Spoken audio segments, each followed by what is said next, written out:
Mga ka-cheesy, naglot ko ang ating motor. Kaya tayo ngayon ay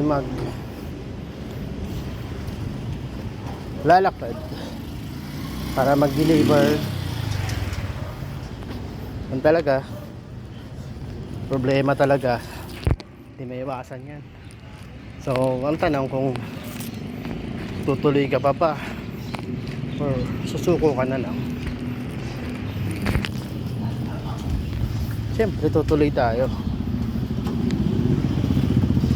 Ngayon pa ba tayo susuko? Nakaka-cheesy. So nilalakad lang natin ngayon yung yung lugar kung saan tayo magdi-deliver. So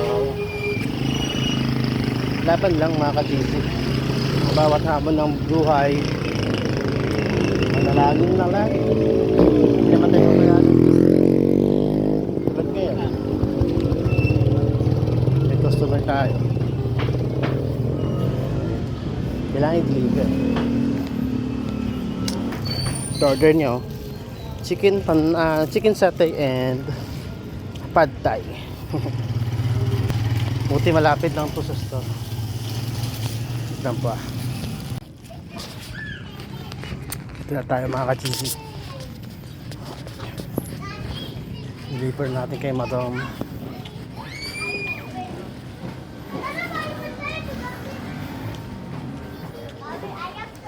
Hintayin na natin, nasiraan tayo. Hi sir. Ito sir. Bayad na po. Sorry sir, nasiraan ako sir eh. Sorry kuya. Okay lang po. Thank you po. Pati sir. Thank you po. Yun.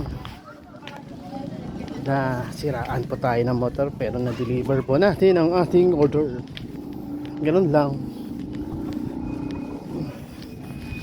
Ano lang yan? Kaunting gap. Kaunting problema. Diba?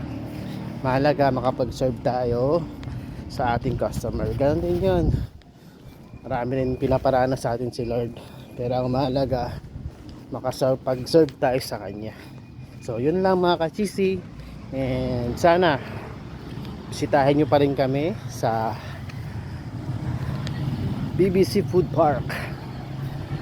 Meron pa rin tayong dine-in, take out and delivery. So paano mga ka-cheesy? Salamat sa pagsama sa akin. And see you. Bye bye.